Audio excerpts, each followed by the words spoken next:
Friends అందరికీ సామాజిక ఉద్యమాభివందనాలు. నేను ఇప్పుడు కారం చేడు బాధితుల పునరావాస శాశ్వత కేంద్రంలో విజయనగర కాలనీలో ఉన్నాను. మరి ఈ చీరాల ఒక సంఘ సంస్కర్త, ఈ చీరాల శ్రేయోభిలాషి, అన్ని రకాల విషయాలపై మంచి అవగాహన ఉండి సమాజాన్ని మేలుకొల్పేటువంటి సామాజిక కార్యకర్త అన్న శీలం రవి అన్న ఉన్నాడు. గతంలో నేను నా కుటుంబంతో ఇక్కడ రుద్రక్షేత్రం చూడడానికి వచ్చాను. అప్పుడు సులోచనక్క మరియు భగత్ సింగ్ బాబు అన్న పరిచయం అయ్యారు. వీళ్ళిద్దరు కలిసి నా మీద ఒక పెద్ద బండెత్తిళ్ళు, తమ్ముడు ఈ నాస్తికం హేతువాదం ఇవి కాకుండా మీలాంటి యువకులకి సామాజిక అవగాహన కలిగించి మంచి క్రమశిక్షణ గల నాయకులుగా ఉపన్యాసకులుగా తయారు చేయాలి తమ్ముడు అని అడిగారు. అప్పుడు వెంటనే నా నెత్తి మీద ఉన్న బండ వాళ్ళిద్దరి మీద ఎత్తాను.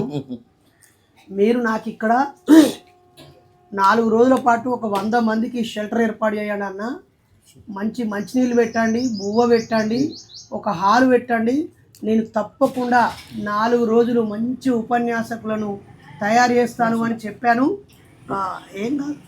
చెప్పాను. మరి నేను చెప్పి మర్చిపోయాను. మళ్ళీ నాకు భగత్ సింగ్ అన్నను రవాణా ఫోన్ చేసి ఎలా తిరుగుతాను తమ్మి, అన్ని మీటింగ్లే పెడుతున్నావు, మా చిరాలకు ఎప్పుడు వస్తావు, శిక్షణ కార్యక్రమం ఎప్పుడు చేస్తావు అన్నాడు. నిజంగా క్షమించండి అన్న, నేను ఆ విషయం పక్కకు పెట్టి ఎటో పోయినా. సో రానున్న రోజుల్లో తప్పకుండా 4 రోజులు మీ దగ్గరుండి నాకు తెలిసిన తమ్ముళ్ళని, మీకు తెలిసిన తమ్ముళ్ళందరినీ మంచిగా ఎట్లా మాట్లాడాలి అంటే, నేను గతంలో దేవుళ్ళ గురించి మాట్లాడి కొంచెం ఇబ్బంది పడ్డాను. మన పిల్లలు ఇక దేవుళ్ళ గురించి వదిలిపెట్టి ప్రజల గురించి, ప్రజలు ఎదుర్కొనే సమస్యల గురించి, వాళ్ళ బతుకుతూ ఎట్లా చేయాలనో చెప్పడానికి అయితే నేను సిద్ధంగా ఉన్నా. నేను ఒక మాట అడగండి అన్న. ఎట్లుంది మా చట్నీ? ఇది చీరాల చట్నీ సూపర్. నేను బొంబాయి చట్నీ చూసిన, కానీ ఈ చీరాల చట్నీలో చట్నీ అటు కారం కారంగా, ఇటు పుల్లగా, ఇటు తీయగా. మొన్న పూతరేకులు తినడానికి పోతే ఆ ఊరు పేరే పూతరేకులు అట, ఆత్రేయపురం పూతరేకులు. దీనికైతే ఇది చీరాల చట్నీ అని స్పెషల్ గా చెప్పచ్చు. మరి మేము అడిగినట్టు చీరాలలో బాధ్యత తీసుకొని వచ్చినందుకు మొదటగా చీరాల ప్రజల తరపున ధన్యవాదాలు. వాస్తవంగా ఇప్పుడున్న సమాజానికి దేవుడు, మా ఉద్దేశం దేవుడు అనే కాన్సెప్ట్ కన్నా మంచి నాయకులను తయారు చేయమని నిన్ను అడిగాను నేను. అవును, ఎందుకంటే నీలాంటి యువకులు మీ జీవితాలను త్యాగం చేశారు సమాజానికి, తిరుగుతున్నారు, బాగానే ఉంది. ఇప్పుడున్న ఈ సమాజానికి ఒకప్పటిలాగా సంఘ సంస్కృతులు కావాలి, సామాజిక కార్యకర్తలు కావాలి, వాళ్ళే ఈ దేశాన్ని నిలిపారు అనేది మా నమ్మకం. అవును, 100%. అందుకోసమని మిమ్మల్ని అడిగాం.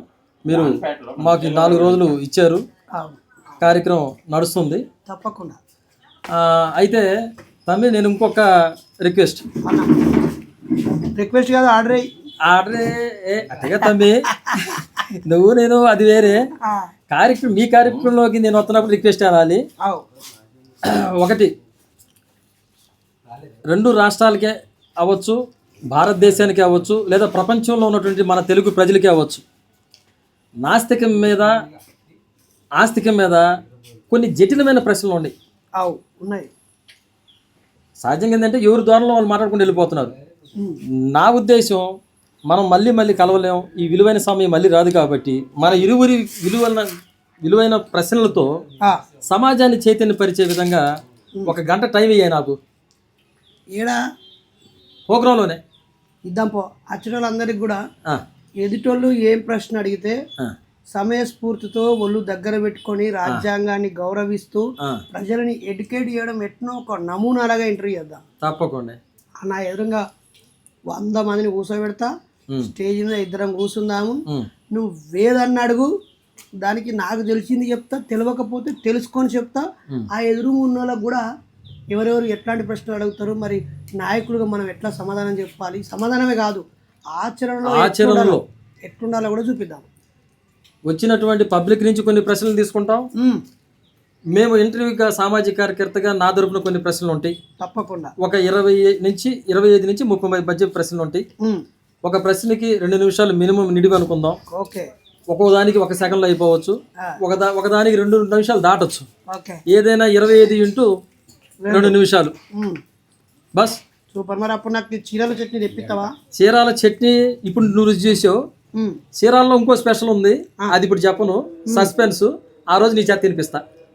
అయితే ఓ పని చేయి ఫ్రెండ్స్, ఆ 20 ప్రశ్నలు ఏంటియో అన్నని ఇప్పుడు వీలైన అడుగుమందాము, అక్కడ డైరెక్ట్గా ఆన్సర్ ఇస్తాను నేను. ప్రజలారా, నేను ఇప్పుడు ఏమి చెప్పను, డయాస్ మీద నరేష్ని పట్టుకుంటా, చిక్కిస్తా. ఓకే డన్నా? డన్. డన్. మరి మా వేరు ప్రాంతాల్లో నుంచి నా మిత్రులు అభిమానులు కారం చేడు రుద్ర క్షేత్రాన్ని చూసి నివాళులర్పియాలనుకుంటారు. అలాగే చీరాల బీచ్లో హాయిగా ఆడుకోవాలనుకుంటున్నారు. ఒక 50 మంది భార్యాభర్తలు జంటలుగా వస్తున్నారు, ఒక 50 మంది పిల్లలు వస్తున్నారు, ఇంకొక 50 మంది యూత్ వస్తున్నారు. 100-150 మంది అవుతున్నారు.